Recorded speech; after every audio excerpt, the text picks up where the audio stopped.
Pegue a sua Bíblia e abre comigo, por favor, em Atos dos Apóstolos, capítulo 20. A partir do verso 17. O que está acontecendo aqui é que o apóstolo Paulo está indo em direção a Jerusalém e ele sabe que coisas difíceis vão acontecer. E ele não sabe isso porque alguém lhe disse, mandou uma notícia lá de Jerusalém: olha, as coisas não vão ser boas aqui não. Mas o próprio Deus tinha dito a ele que ele seria preso lá. E aqui o verso 17 diz assim: de Mileto mandou a Éfeso chamar os presbíteros da igreja. E quando se encontraram com ele, disse-lhes: vós bem sabeis como foi que me conduzi entre vós em todo o tempo, desde o primeiro dia em que entrei na Ásia, servindo ao Senhor com toda a humildade, lágrimas e provações, que pelas ciladas dos judeus me sobrevieram, jamais deixando de vos anunciar coisa alguma proveitosa e de vô-la ensinar publicamente, também de casa em casa, testificando tanto a judeus como a gregos o arrependimento para com Deus e a fé em nosso Senhor Jesus Cristo. E agora, constrangido em meu espírito, vou para Jerusalém, não sabendo o que ali me acontecerá, senão que o Espírito Santo, de cidade em cidade, me assegura que me esperam cadeias e tribulações. Porém, em nada considero a vida preciosa para mim mesmo, contando que complete a minha carreira e o ministério que recebi do Senhor Jesus para testemunhar o Evangelho da graça de Deus. Até aqui, meus irmãos, 50 anos de uma igreja presbiteriana, e eu tive a oportunidade de ser presbítero por 9 anos antes de ser ordenado pastor. E a gente olha para esse momento em que o apóstolo Paulo chama os presbíteros, e ele tinha certeza que ele nunca mais os veria outra vez. E ele chama e ele declara, faz essas declarações e outras mais, até pergunta para eles se tem alguma coisa que me dizer, que me cobrar, alguma coisa que porventura eu tenha prejudicado vocês. Verso 35 diz assim: tenho-vos mostrado em tudo que trabalhando assim é mister socorrer os necessitados e recordar as palavras do próprio Senhor Jesus: mais bem-aventurado é dar do que receber. E os presbíteros, representando a igreja e trabalhando a favor da igreja, lutando pela igreja, eles passam por muitas adversidades. Eu imagino que quando da plantação dessa igreja aqui, os presbíteros de então devem ter, quem sabe, sido tentados em algum momento até desistir. Às vezes não é fácil, mas a gente não tem a vida por preciosa, mais preciosa do que fazer a vontade de Deus. Então, nessa noite a gente convidou, e eu quero fazer um primeiro convite. Primeiro eu quero convidar o presbítero docente da igreja, que é o pastor Eduardo. Quero convidar o pastor Eduardo, que vai vir aqui e vai trazer a palavra do Senhor para nós. E mais tarde queremos orar também com os presbíteros da terceira que estão aqui. Mas por favor, pastor Eduardo.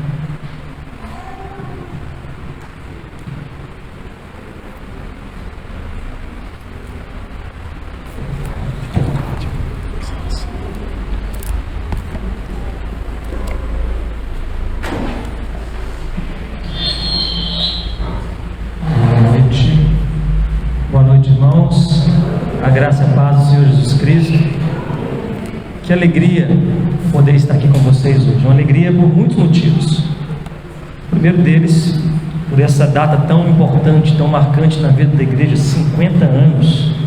É uma data de fato para se comemorar. Também porque é a primeira vez que eu venho nessa igreja, a primeira vez que eu visito a nona. Já conheço a nona de ouvir falar. Eu conheço a nona de tempos de seminário, de conhecer pregadores daqui, presbíteros, irmãos que por aqui passaram, mas não tinha tido o privilégio de vir aqui. Que alegria poder vir aqui na primeira vez, compartilhando a palavra de Deus. Fico ainda mais honrado com isso.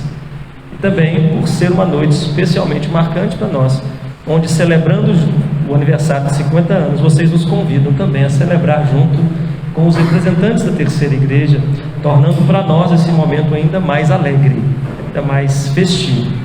De fato é um momento muito especial, e o mais especial de momentos como esse é nós fazermos isso diante da palavra de Deus. Quero te convidar a abrir comigo a sua Bíblia em um salmo.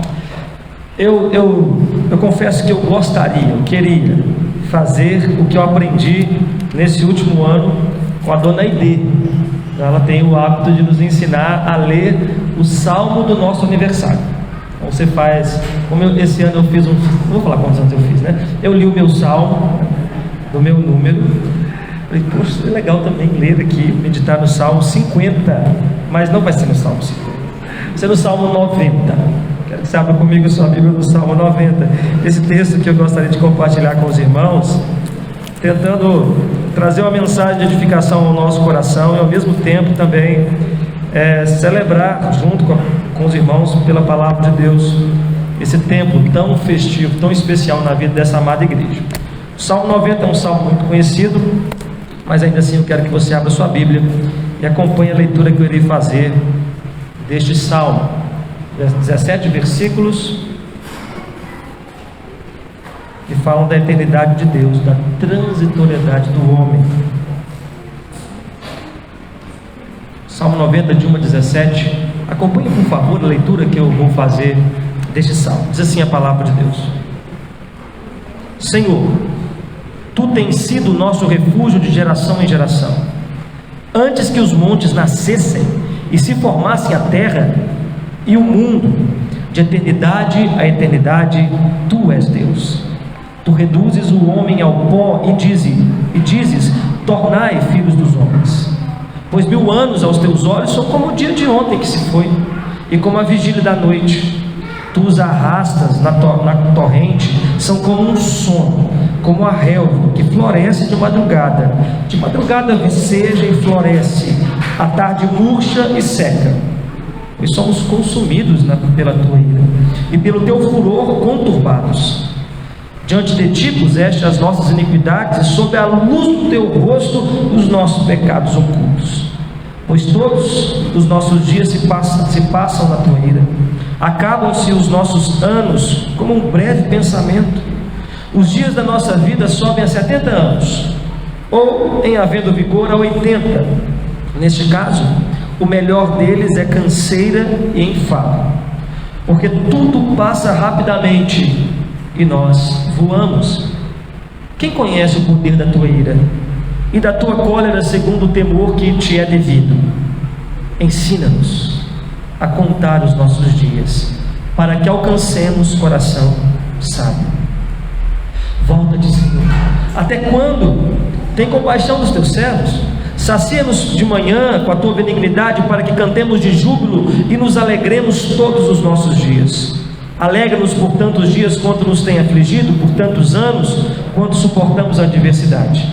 Aos teus servos apareçam as tuas obras, e aos teus filhos a tua glória.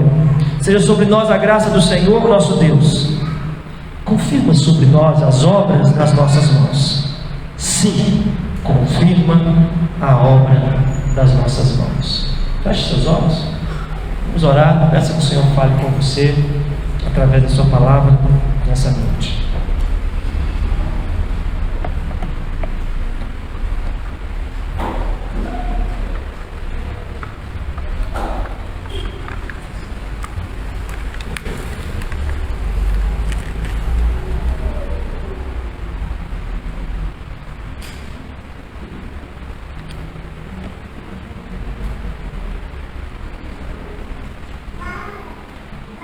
Deus, muito obrigado por essa celebração dessa noite. Muito obrigado, Deus, porque também nós podemos dizer, Ebenezer, até aqui o Senhor nos ajudou.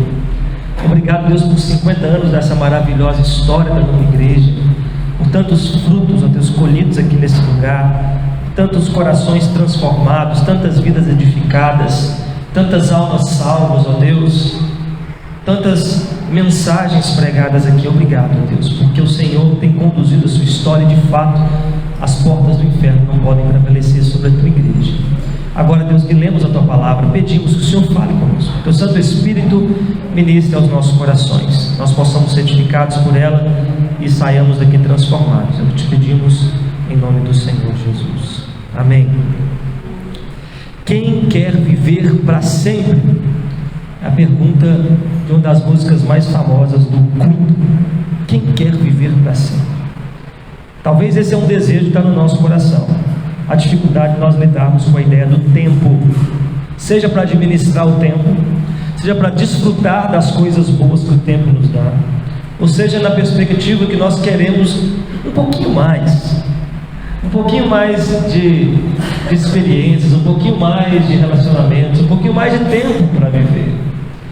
Talvez, se nós fizermos uma conta rápida aqui, 50 anos de igreja, 52 domingos por ano, aproximadamente 2.600 sermões foram pregados, 2.600 escolas bíblicas dominicais realizadas, não sei se todas aqui nesse endereço, mas levando aí o nome da nona igreja. Tantas oportunidades de aprender, de crescer, de ser edificado, de caminhar um pouco mais, e nós queremos mais, nós queremos viver mais. Nós vivemos na perspectiva da eternidade. 50 anos é uma data marcante, e Moisés nos fala que nós devemos de fato buscar aprender a contar os nossos dias, a aprender a olhar para o tempo que Deus tem nos dado e viver esse tempo da forma que glorifica a Deus, olhando para trás, para aquilo que já passou, mas olhando para frente, para aquilo que Deus ainda vai fazer através da nossa vida, através da igreja, através da obra dele que continua apesar de nós. Nós nos encorajamos nisso, e grandes homens de Deus do passado também se encorajaram com a ideia de usar o tempo de uma forma que glorificasse a Deus. Porque nós temos a tendência de desperdiçar o tempo, porque nós temos a tendência de desperdiçar as nossas oportunidades. Um dos grandes homens de Deus que eu admiro, Jonathan Edwards, escreveu 70 resoluções para si mesmo, para que ele se lembrasse de aproveitar as oportunidades que Deus havia dado para que ele o glorificasse. Ele decidiu viver para a glória de Deus. E dentre algumas dessas 70 resoluções que ele escreveu, eu quero ler para você 3 delas. Ele dizia: estampa a eternidade em meus olhos, ó Deus. Isso era uma frase dele. Estampa, ó Deus, diante dos meus olhos a eternidade. O que Jonathan Edwards estava querendo dizer com isso? Eu quero viver esse tempo limitado, presente, que o Senhor me dá, mas com os olhos fixos na eternidade, vivendo agora, mas na perspectiva do eterno. E ele escreve: resolvi, a sua resolução número 5, resolvi nunca perder nenhum momento do meu tempo, mas antes usá-lo da maneira mais proveitosa que eu puder. Que resolução poderosa ser colocada em prática. Homens que não temem a Deus fazem isso. Já ouvi humoristas famosos que publicam vídeos diários dizendo que eles fazem isso porque eles não perdem um minuto do dia deles. Se eles estão no voo, eles estão escrevendo um novo texto. Se eles estão esperando em algum lugar, eles estão assistindo um vídeo ou lendo alguma coisa para eles aprenderem algo que eles vão fazer. E Jonathan Edwards, um homem temente a Deus, decidiu nunca perder nenhum momento do seu tempo, porque o nosso tempo é um bem valioso que é irrecuperável. Tempo perdido você não compra, tempo perdido você não recupera, passou. A moeda que não tem como você trocar, é de valor inestimável, insubstituível. E Jonathan Edwards sabia disso. Ele escreveu: resolvi nunca perder nenhum momento do meu tempo. A resolução número 6 dele, ele escreveu: resolvi viver com todas as minhas forças enquanto eu viver. Jonathan Edwards tinha umas frases assim: resolvi não parar de orar até que eu tenha orado. Ele tinha umas coisas desse jeito. Então ele escreveu: resolvi viver com todas as minhas forças enquanto eu viver. Eu não vou fazer as coisas de maneira relaxada. Eu não vou fazer pela metade. Olha que resolução impactante. Eu vou viver com todas as minhas forças enquanto eu viver. Não quer dizer que eu vou viver melhor que os outros. Não quer dizer que eu vou fazer mais que os outros. Eu vou fazer o melhor que eu posso fazer, para a glória de Deus. A sétima e última resolução de Jonathan Edwards, ele escreveu: resolvi nunca fazer qualquer coisa que eu temesse fazer, se esta fosse a última hora da minha vida. Eu vou repetir: resolvi não fazer ou nunca fazer qualquer coisa que eu temesse fazer, se esta fosse a última hora da minha vida. Tem coisas que nós fazemos sem temor, tem coisas que nós fazemos de maneira irreverente, mas se nós soubéssemos que aquela é a nossa última hora, eu creio que as nossas ações seriam tomadas de uma maior reverência, seriam tomadas de uma maior reflexão. Nós iríamos pensar e repensar e trepensar, se é que existe, o que nós iríamos falar e o que nós iríamos fazer, se nós soubéssemos que estamos na nossa última hora. E ele decidiu fazer isso, porque ele descobriu a importância de dedicar o seu tempo a Deus. Nessa noite eu queria, celebrando esses 50 anos que se passaram, meditar com você como uma igreja vive na perspectiva da eternidade. Como igreja, como cristão, como homem de Deus, mulher de Deus, adolescente, jovem, como uma igreja olha para trás e vê 50 anos que se passaram, mas olha para frente na perspectiva da eternidade. Quais são essas características para a nossa vida? A primeira delas é uma atitude de exaltação, de louvor. Uma igreja que vive na perspectiva da eternidade é uma igreja que experimenta isso que nós estávamos aqui agora desfrutando: adoração a Deus, alegre, exultante, exaltante ao nome do nosso Deus. Alguém que entra por aquelas portas e não conhece o Deus vivo e verdadeiro, alguém que entra por aquelas portas e viveu a vida inteira na amargura de fazer as coisas com as suas próprias forças, alguém que senta-se nesses bancos e viveu a vida desfrutando de pílulas falsas de alegrias efêmeras desse mundo, ao entrar aqui, ele tem que ser impactado com exultação, uma alegria vibrante e verdadeira que desce do trono de Deus e flui na boca daqueles que são chamados como seus verdadeiros adoradores. Isso é uma marca de uma igreja que vive na perspectiva da eternidade. Esse é o salmo mais antigo da Bíblia, você sabe. Ele está na posição 90 do saltério, segundo os seus organizadores, mas ele é o primeiro, porque ele foi escrito por Moisés. Ele é antigo, e ele fala sobre isso. Moisés escreve esse salmo provavelmente quando está no final da sua jornada de peregrinação pelo deserto, e contemplando aquilo que o povo viveu naqueles 40 anos, desperdiçando o seu tempo, andando em círculos. Ele relembra nesse salmo de adoração a Deus, o papel de exaltação, do reconhecimento de quem Deus é. Ele começa dizendo: Senhor, Tu és o nosso refúgio de geração em geração. Quando Moisés escreveu esse salmo, ele estava peregrinando pelo deserto. Ele olhava para o acampamento do povo de Deus e via o povo habitando em tendas. Ele olhava para o tabernáculo e via a arca da aliança ainda sem um teto fixo sobre ela. Eles haviam saído do Egito há aproximadamente 40 anos e até agora ainda não tinham entrado na terra prometida, onde eles iriam edificar as suas casas, onde eles iriam plantar as suas vinhas, onde eles iriam tocar a sua vida. Eles ainda eram nômades do deserto. Mas no meio da incerteza, daquelas circunstâncias adversas, caminhando sem direção, andando em círculos durante 40 anos, Moisés consegue elevar os olhos para o céu e declarar exultante, louvando a Deus: Tu és o nosso refúgio. A palavra aqui diz: Tu és a nossa habitação, no original. Nós não temos casa ainda, Nós não temos uma parede, nós não temos um teto, nós não temos um CEP, mas nós temos um endereço celestial, nós temos uma casa celestial, nós temos um refúgio celestial, nós temos um abrigo celestial. E mesmo quando a noite é fria, a coluna de fogo está lá para nos aquecer. E mesmo quando de dia o sol é quente, a nuvem está lá para nos proteger e para nos guiar o próximo passo, porque nós habitamos em Deus. Isso é motivo de louvor, isso é motivo de exaltação. E a igreja tem isso. E você tem isso. O mundo está perdido, o mundo não sabe a direção, mas a igreja é o farol no meio das tempestades da noite. A igreja que louva, que exalta, que celebra, chama a atenção de um mundo em trevas, chama a atenção de um mundo que lamenta. Existe um grupo de pessoas que celebra e que exalta a Deus, e porque eles vivem na perspectiva da eternidade. Atos 17, 28, Lucas diz, nos lembra: pois nele vivemos e nos movemos e existimos, como alguns dos vossos poetas têm dito, porque dele também somos geração.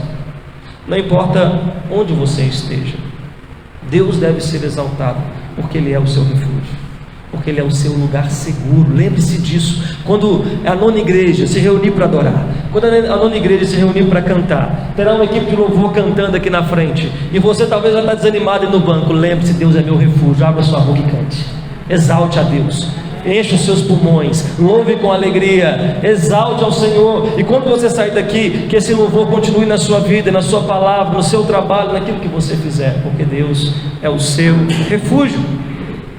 Em Deuteronômio capítulo 33, 27 a 28 diz: o Deus eterno é a tua habitação, e por baixo de ti estende os braços eternos. Ele expulsou o inimigo diante de ti e disse: destrói-o, Israel, pois habitará seguro.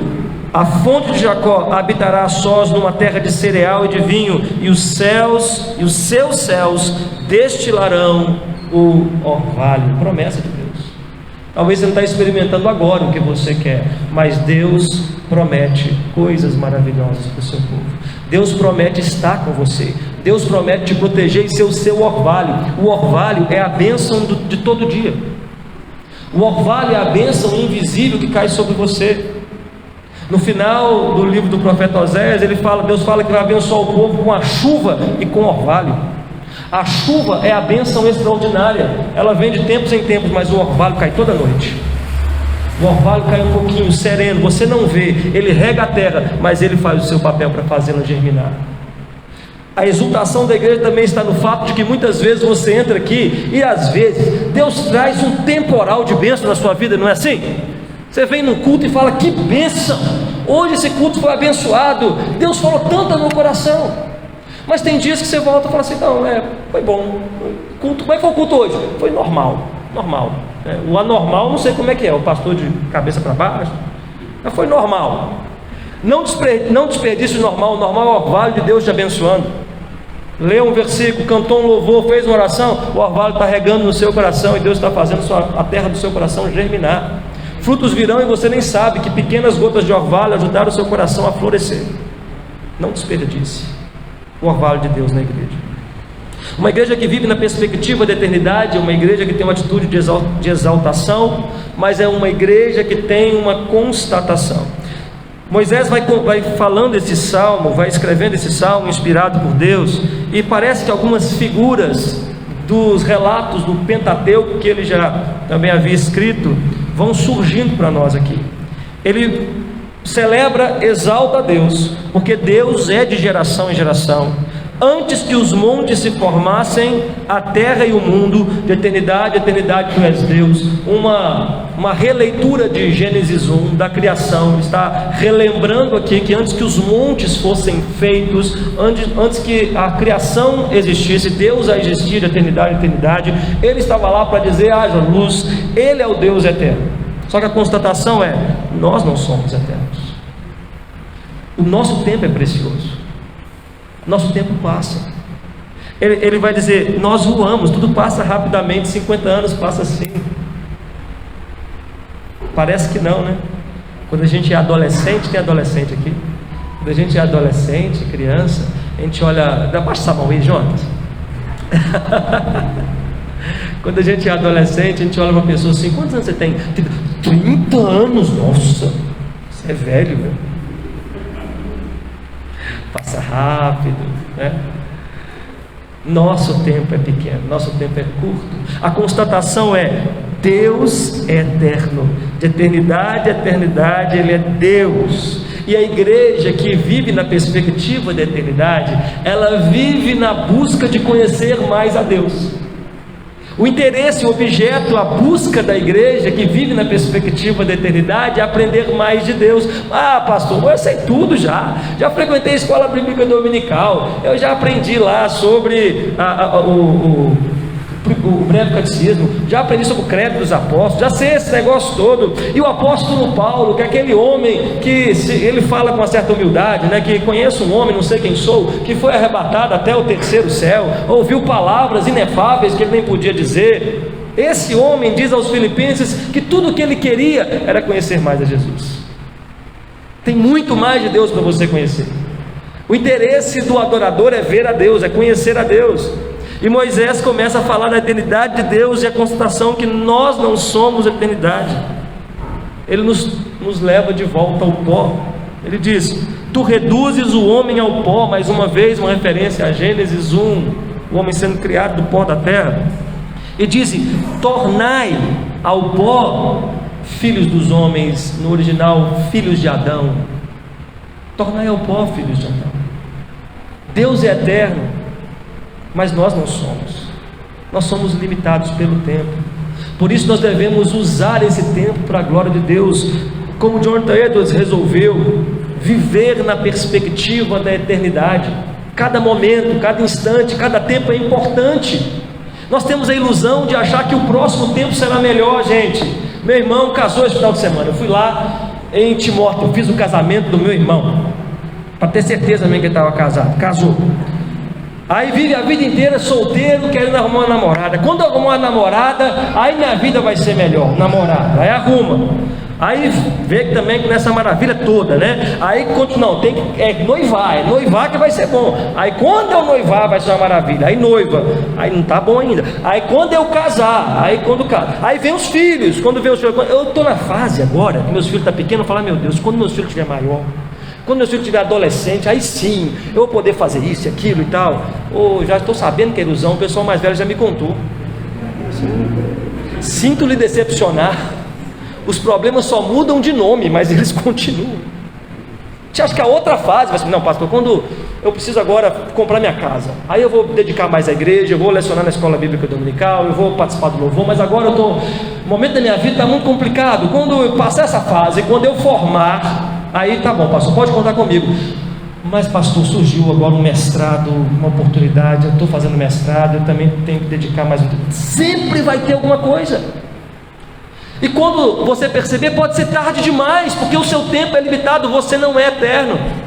Isso se você tiver a bênção de embranquecer os cabelos, ou deixar de tê-los depois de um tempo, né? Talvez nem isso aconteça. Nossa vida é breve.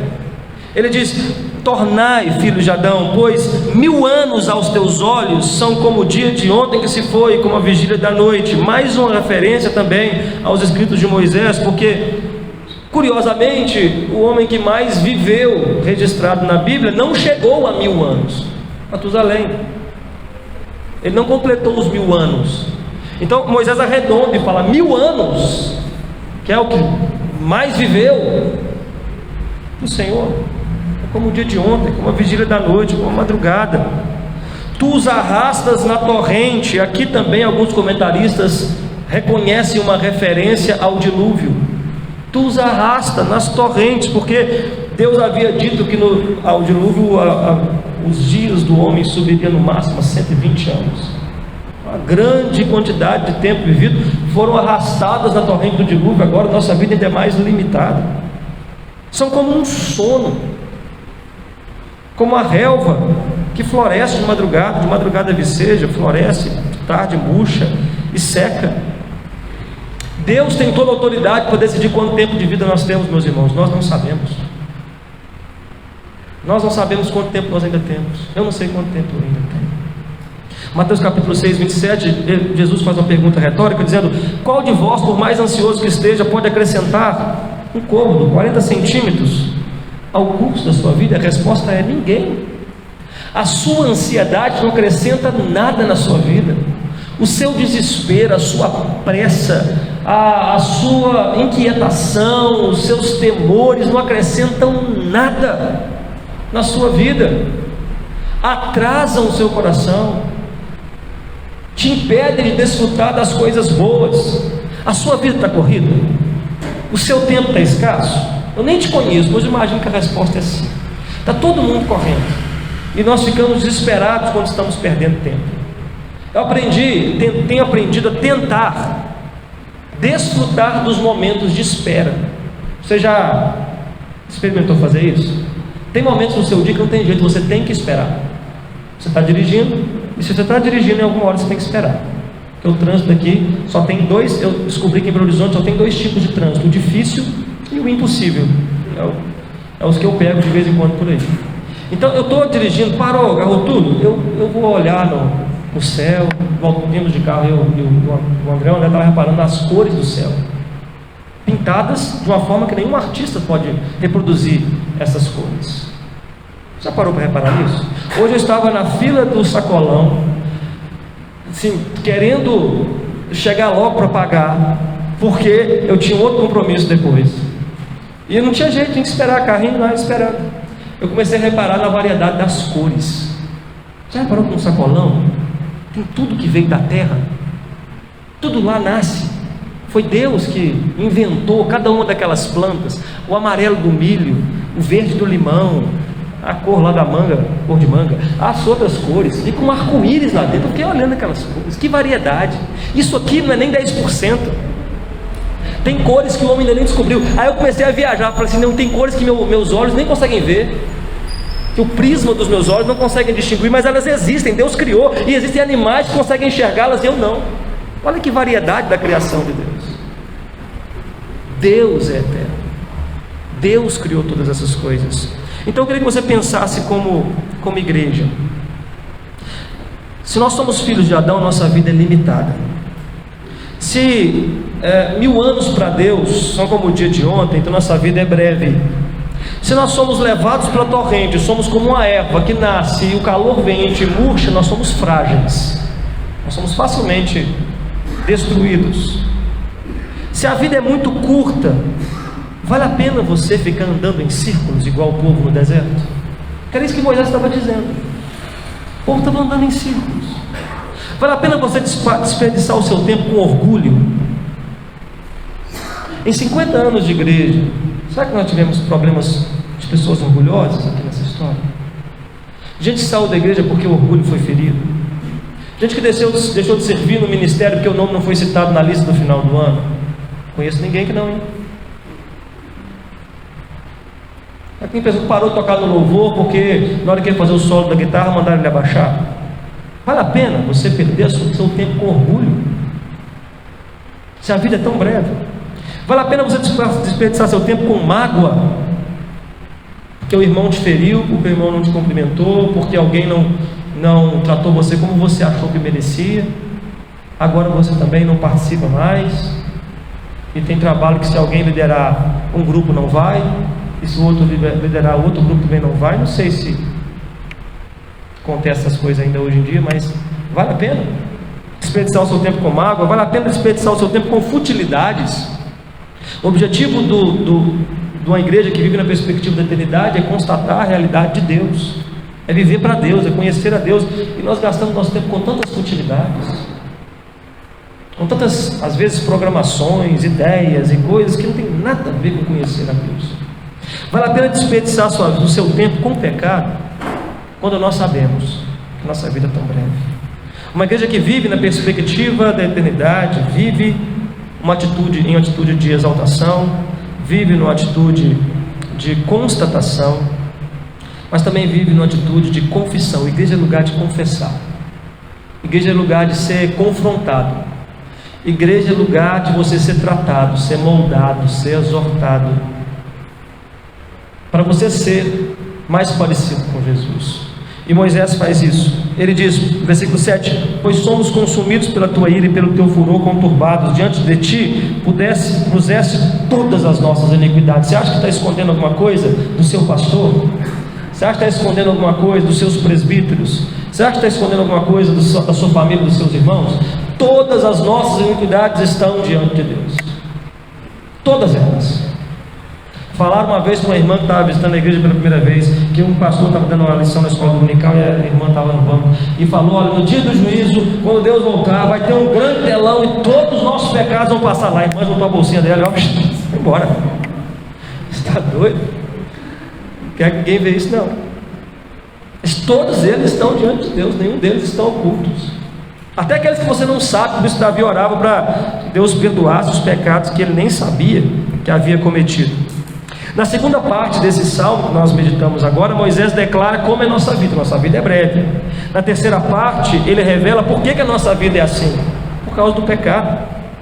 Mas é por causa do nosso próprio pecado. Ele fala: pois somos consumidos na tua ira, e diante de ti puseste as nossas iniquidades, sob a luz do teu rosto, os nossos pecados ocultos.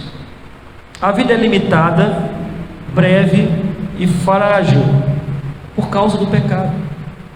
Por isso a igreja é importante. Uma igreja que vive na perspectiva da eternidade, ela vive na perspectiva da santidade, da santificação. Nós criamos um mito que santidade é coisa para pouquíssimas pessoas, ou é coisa para pessoas que escolheram um estilo de vida totalmente ascético, distante, quase monástico.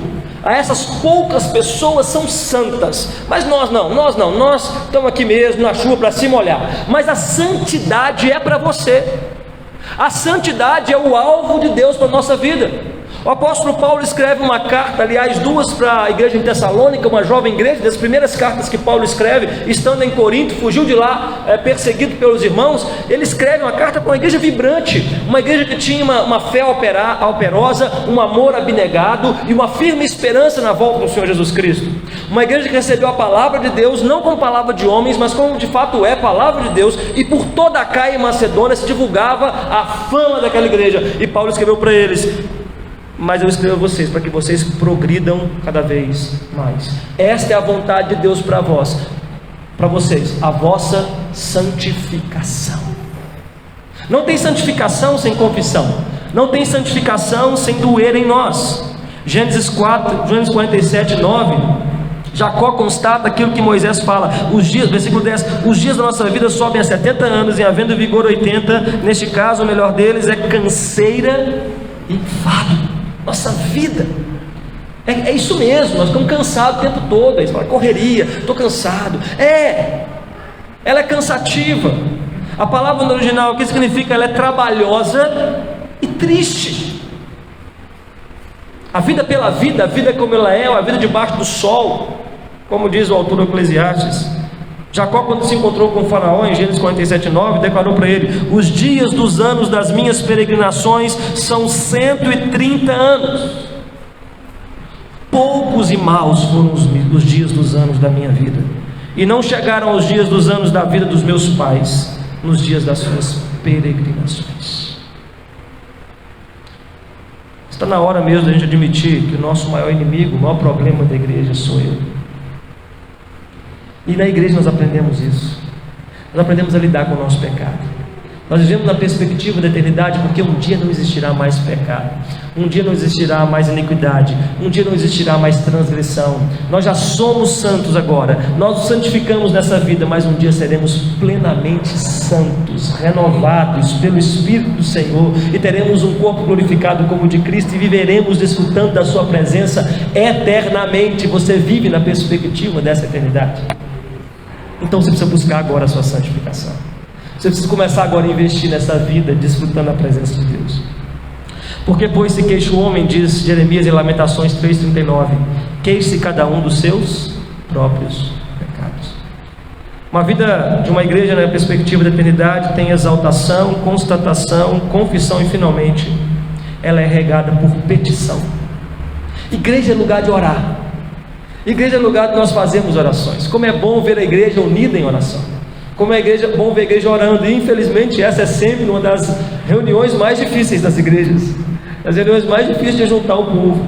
Mas através da oração Deus desperta novos ministérios. Através da oração Deus realiza suas obras grandiosas na igreja. Através da oração Deus desbarata os inimigos da igreja. Através da oração Deus amplia o alcance da igreja. Através da oração Deus abençoa a palavra e a pregação da igreja. Através da oração Deus derrama dons sobre a igreja, pessoas talentosas, despertadas por Ele mesmo para desenvolver a sua obra. Então a igreja que vive na perspectiva da eternidade é uma igreja que ora. Tem petição.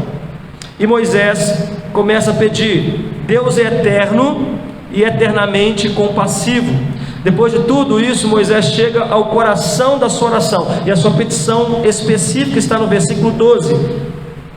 Ensina-nos a contar os nossos dias, para que alcancemos coração sábio. Então, Senhor, essa é a conclusão de Moisés. Então, já que o Senhor é a nossa habitação, já que o Senhor é eterno e nós não somos, já que nós vivemos uma vida sofrida por causa do nosso pecado, nos ajude, tenha misericórdia, nos ajude a contar os nossos dias, para que alcancemos coração sábio.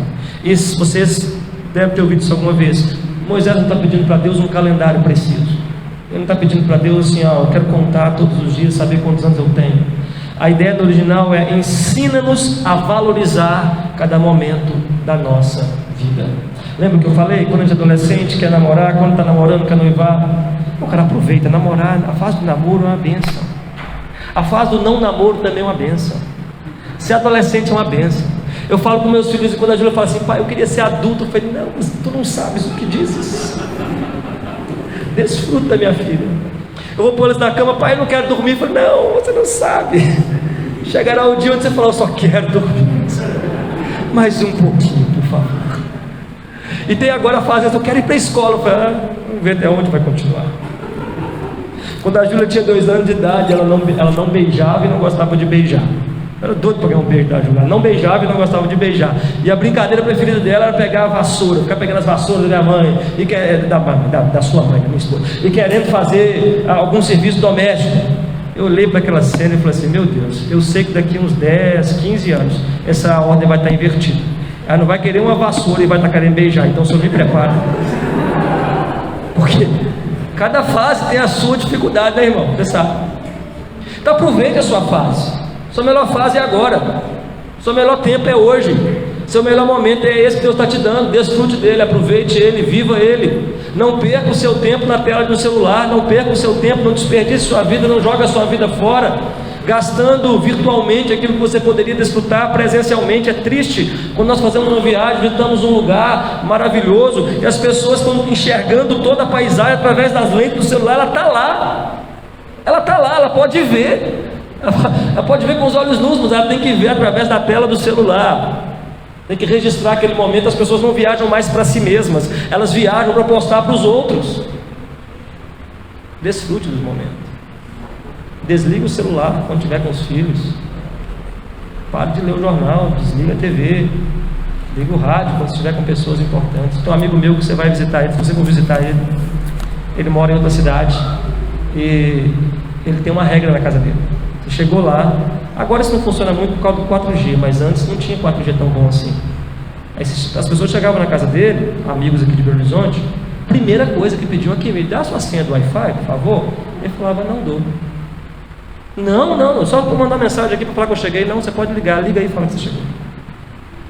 Não, só para mandar, porque se alguém mandou uma mensagem, não vou dar a senha do Wi-Fi. Se eu der a senha do Wi-Fi, nós não vamos conversar.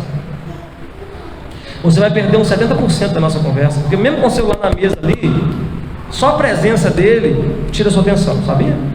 Mesmo ele quietinho na mesa lá, ele tira a sua atenção. Por isso, quando você for fazer o devocional, deixa o celular em outra sala, porque mesmo desligado ali pertinho de você, ele rouba a sua atenção. Você pensa: aqui, só que alguém me mandou uma mensagem, será que já responderam aquela figurinha que eu postei no grupo?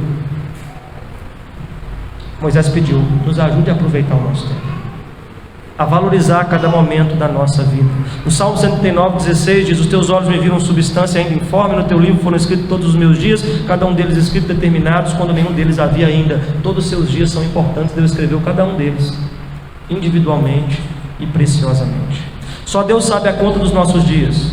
Quando o tempo é perdido para sempre. Então responda para você mesmo: o que tem roubado o seu tempo? Onde você tem gasto a maior parte dos seus dias? Quando chega no final do ano, você olha para trás e fala: meu Deus, o que eu fiz com esse ano que acabou? Eu queria começar a fazer atividade física, já tem 5 anos que eu queria começar a fazer atividade física. Estou pensando até em processar a academia, porque eu estou pagando, não estou emagrecendo. Está certo que eu não vou lá, mas poxa. Resoluções de final de ano e coisas e tal. Chega no final do ano, para onde foram os meus dias? Faça um diagnóstico quando você chegar em casa e tente ver onde você tem gastado a maior parte do seu tempo.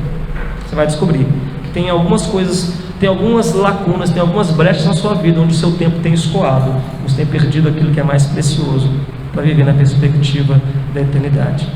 Para que alcancemos o coração sábio, é o que pede Moisés. Por que ele faz isso? Por que ele pediria isso? Porque se o seu coração não for sábio, você será a pessoa mais tola do mundo. Porque é aí que mora a fonte de todas as coisas da vida. Provérbios 4:23, sobre tudo que se deve guardar, guarda o coração, porque dele procedem as fontes da vida. Se você falhar nisso, você será absolutamente tolo. Se o seu coração não for sábio, não adianta o conhecimento que você tem, as informações que você tem, 50 anos de 2.600 pregações, 2.600 aulas de escola bíblica dominical, não significa nada se o seu coração não for sábio. Nós estamos vendo muita gente de cabeça grande e coração pequeno. Nos ajuda a ter coração sábio, porque do coração procedem as fontes da vida, é dele que procede o que você faz. J.K. Smith escreveu um livro chamado Você é o que você ama. Que você ama, você se esforça. Você sabe disso. Eu sempre gosto de lembrar, para mim a maior figura disso é o adolescente apaixonado, porque eu já fui um adolescente apaixonado. O rapaz adolescente apaixonado, ele toma banho, escova os dentes, ele veste, ele passa a roupa antes de vestir, passa gel no cabelo, pega um ônibus e anda numa estação de metrô, vai na casa da moça, pega a moça, pega o metrô de novo, mais um ônibus, vai no cinema, paga o cinema, pasme, paga a pipoca, que hoje em dia é parcelada, né? Paga a pipoca, assiste com ela Crepúsculo e gosta, acha lindo o vampiro que brilha no claro e o lobisomem depilado. Ele volta e faz tudo isso porque ele está apaixonado. Se a mãe dele pede para ele ir na esquina comprar pão, ele não vai. Ele ama a mãe dele, mas ele está apaixonado. Você faz o que você ama. O que você ama é que te move. E quando você faz o que você ama, você faz com alegria, você faz com prazer, você faz com satisfação. Ele anda esse tanto de quilômetro aí, ele está feliz assistindo o lobisomem. Está aí, feliz. Jacó chegou para seu futuro sogro Labão e pediu a mão da sua filha. Ele falou: trabalha 7 anos por ela. Labão, mais enganador que o enganador Jacó, deu a filha mais velha, Lia. Ele falou: não, pela mais nova você vai trabalhar mais 7 anos. E a Bíblia diz que ele trabalhou e esses anos para ele foram como nada, pelo tanto que ele amava.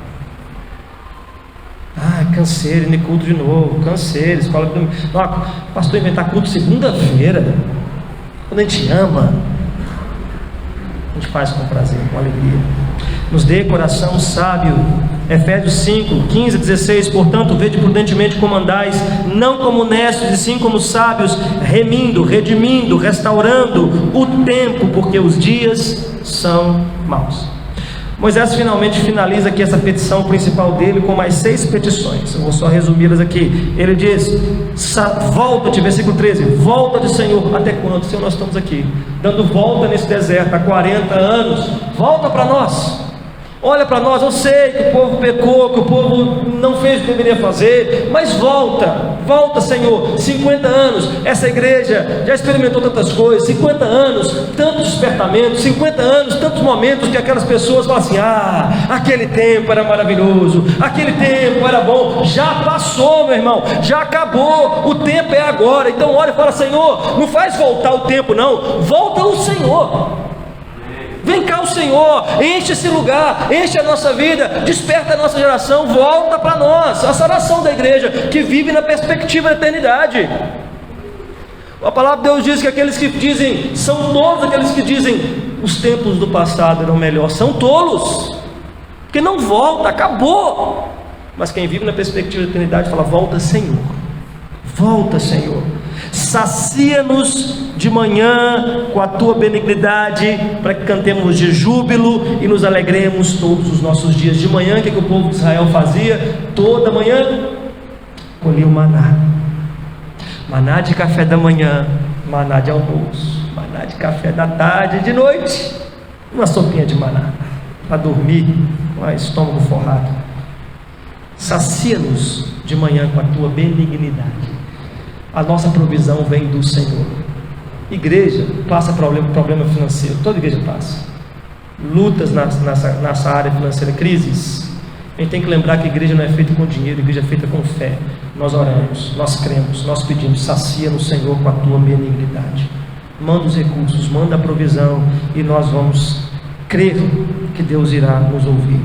Alegra-nos, diz o versículo 15, por tantos dias quando temos afligido, devolve a nossa alegria, o nosso sorriso, o nosso ânimo. Como eu falei, quem entrar aqui dentro tem que encontrar uma alegria que ele não encontra em lugar nenhum. Mostra-nos as suas obras e a sua glória.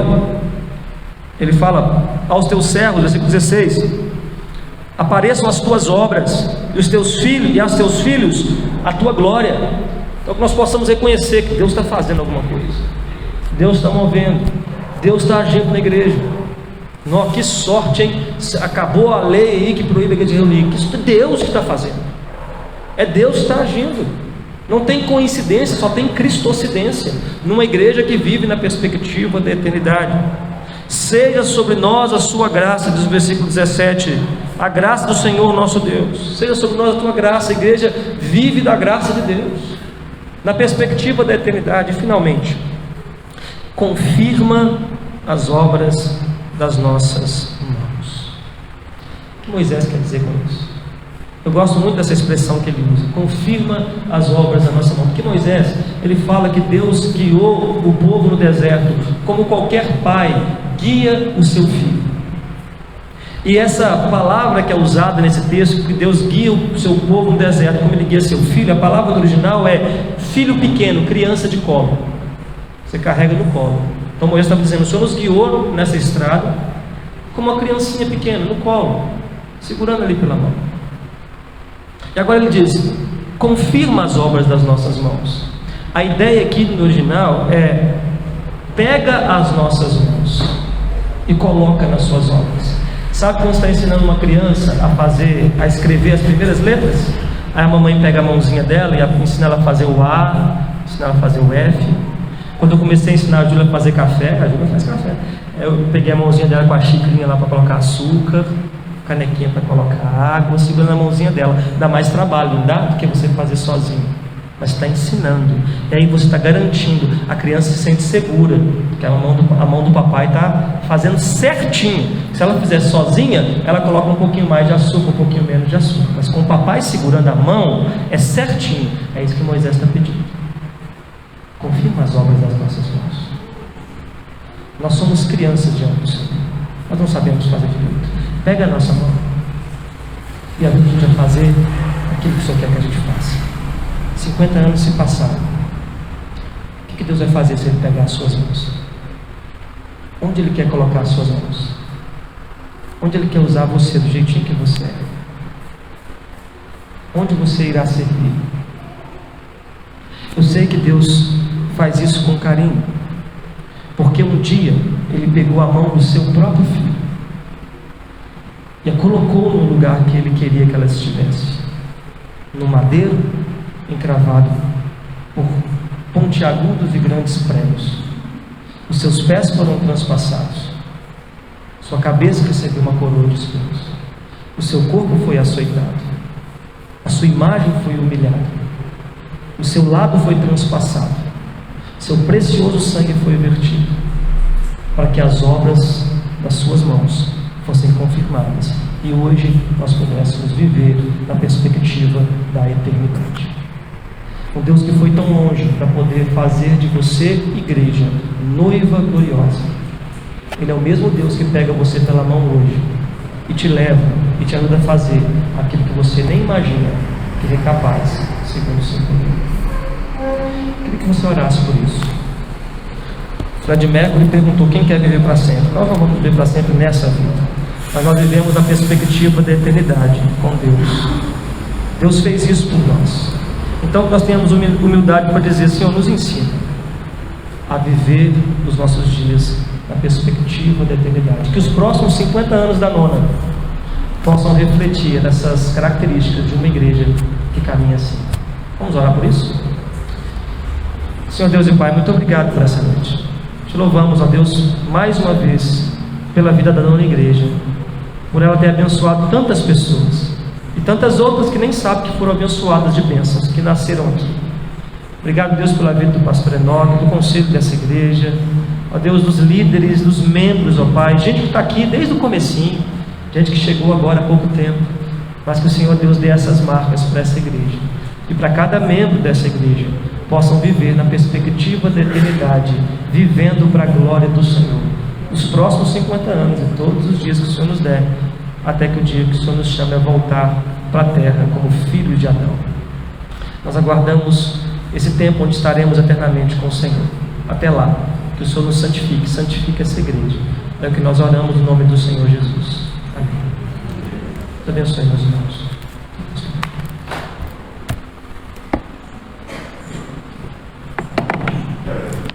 Amém. Como igreja são pessoas, a gente deu um jeito de trazer um pouquinho de vocês, um pouquinho da gente para participar também. Então a gente vai ver agora 3 minutos de um pouquinho de história recente de pessoas aqui na nossa igreja. Pode colocar, por favor.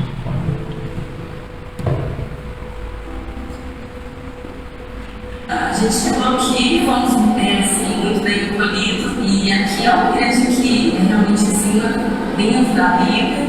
Essa igreja sempre fez parte da minha vida, né? Fui educada aqui. Todas as pessoas que fazem parte dessa igreja fazem parte do meu vida. Conheci o Evangelho aqui na igreja, fui apresentado a Deus aqui na igreja, e aqui na igreja Deus está fazendo as obras dele na nossa vida, transformando a minha vida, a vida da Ariane. Porque aqui você encontra amizade, carinho, compreensão, solidariedade. Ele só olhou para mim, eu olhei para ele e falei: aqui minha mãe já não, senti que era de Deus aqui. Nós falei para você que eu não abri, mas muitas vezes não dá para abrir, porque eu estou com medo de falar. Vocês mais próximos, então, eu falei com o Senhor que eu queria uma igreja onde nós fôssemos acolhidos, bem recebidos, que tivesse tudo que fosse importante para o Carlos e para mim também, que é o que nós viemos prezar muito, que é uma igreja pautada na palavra, né? Que tem como a palavra sua única regra de fé. Todo lugar que eu ia, não me sentia à vontade, não era meu lugar. Então eu fiz um pedido a Deus que mostrasse para mim, né, um lugar que eu me sentisse abraçado e à vontade. E fomos muito bem recebidos pela igreja, pelos irmãos, fomos muito bem acolhidos e amamos a igreja e amamos. A Nona, ela sempre foi uma igreja que avançou. Isso não tem muito carinho, eles participarem da igreja, estar presente na minha história e também fazer parte da história da igreja. a igreja é a nossa casa. É impossível você envolver, se você faz parte dessa igreja, com as pessoas, com as famílias, com a vida da igreja. Me apaixonei pela igreja, gostei de tudo. E somos muito gratos a igreja. Ter acolhido a gente, né, num momento difícil da nossa vida. E uma igreja que nos abraçou, né, muitas pessoas, muitos irmãos aqui foram presentes na nossa vida, ajudou a gente a cuidar dos nossos filhos. Então eu sou muito grato a essa igreja, né. Aqui eu tenho pessoas que me acolheram, pessoas que eu acolhi, e nós temos toda uma história juntos. Nós fomos muito bem recebidos, nós fomos muito bem acolhidos, porque aqui a gente foi acolhido, foi amado, é uma família, né? Um cuidado, A pessoa da palavra, o ensino da palavra, o estudo da palavra, e até nesses títulos, eu realmente encontrei que o Brasil, Deus, o Deus, e é quando a igreja, nossa.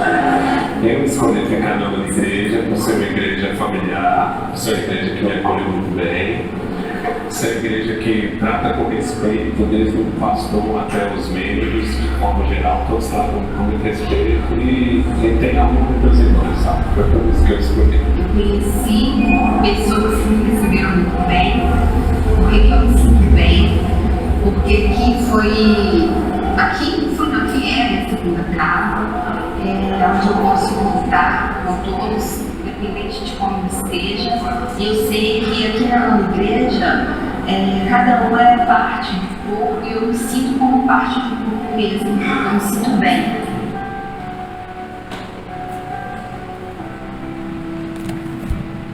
Só 3 minutos, né? Dá pra vontade de ver mais, então você volta amanhã que a gente tem mais um pedacinho, tá bom?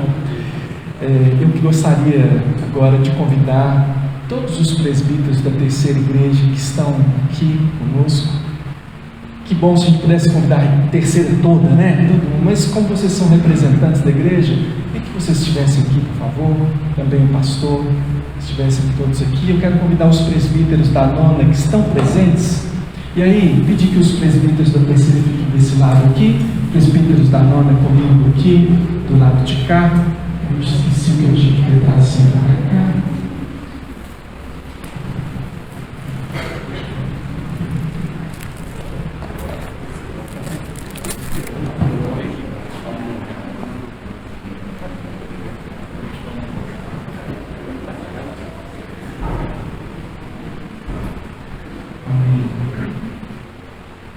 Vocês aqui, aí dá para quem está assistindo de casa poder vê-los também. E aí, depois daquele encontro de Paulo com os presbíteros de Éfeso, agora Paulo já estava em Jerusalém preso. Tudo deu certo, os planos funcionaram, ele estava preso, mas depois de uma situação bem difícil, ele, imagina, à noite, na cadeia, capítulo 23 de Atos, verso 11, diz assim: na noite seguinte, o Senhor, pondo-se ao lado dele, disse: coragem, pois do modo por que deste testemunho a meu respeito em Jerusalém, assim importa que também o faças em Roma. E aí vocês estão aqui representando a coragem daqueles que talvez até antecederam vocês. Temos aqui, eu suspeito que ninguém antecedeu não, mas tudo bem, né? Vamos pela fé aqui dizer que, né, todos foram antecedidos por irmãos que tiveram coragem, mas a coragem é exigida ainda hoje. Eu quero passar aqui as mãos do pastor Eduardo. Esse certificado aqui, eles vão mostrar para vocês depois. Esse certificado que a gente fez, bem exclusivo para vocês. E ele diz assim: certificado de gratidão. Agradecemos à terceira igreja presbiteriana de BH, na pessoa de seu pastor e depois na pessoa de seu presbítero, e o nome de vocês vai estar aqui, tá bom? Na pessoa de seu pastor, Eduardo Nunes dos Santos, pois no cumprimento de sua missão, conforme Mateus 28, 18 a 20, não poupou esforços e recursos para que no bairro Nova Cachoeirinha houvesse uma comunidade de discípulos que veio a ser chamada de Nona Igreja Presbiteriana de Belo Horizonte. Então, quero passar aqui as mãos do pastor esse certificado.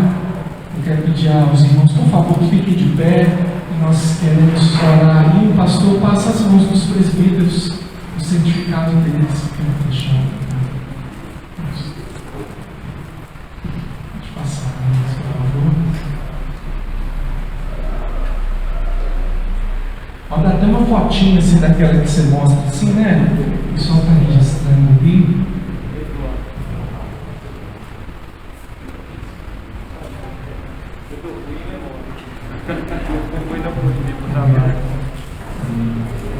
Eu queria pedir a toda a igreja que a gente pudesse orar e pedir aqui o presbítero Carlos Antônio, que é vice-presidente do conselho. Por favor, irmão, faça uma oração pelo conselho da terceira. Senhor, nós te louvamos e nos alegramos pelo investimento da sua igreja. O Senhor colocou no coração deles, Pai, para investir em nós. Deus, nós somos gratos. Nós te agradecemos pela terceira igreja, pela vida dos irmãos aqui presentes, dos presbíteros. Que o Senhor possa continuar, Pai, colocando no coração deles e no nosso também a responsabilidade que temos de cumprir o ídolo do Senhor. Nós precisamos, Pai, no meio de nós agradecermos o Senhor, é viver João 3,16 e 1 João 3,16. Por isso conhecemos o amor que Cristo deu a vida por nós e também devemos dar a nossa vida pelos irmãos. Obrigado, Pai, porque os irmãos da terceira fizeram isso por nós. Que nós possamos, em nome de Jesus, Pai, honrá-los, também fazendo da mesma forma. Em nome de Jesus, nós te agradecemos pela vida da terceira igreja e pela vida dos presbíteros, do pastor. Muito obrigado, Senhor, em nome de Jesus e para a glória de Jesus. Amém.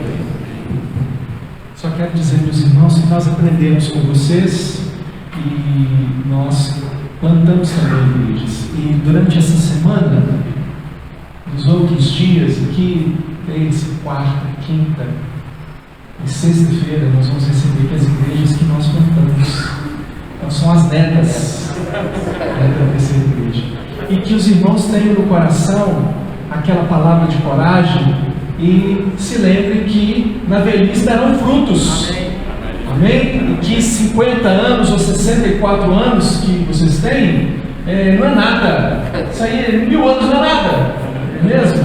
E não é nada. E que a terceira igreja tenha muitos filhos ainda, muitas filhas, que vocês sejam abençoados. Nós pedimos ao Senhor que nós sejamos abençoados assim. Amém, irmãos? Amém? Então, podemos aqui dar uma salva de palmas para o Senhor Jesus.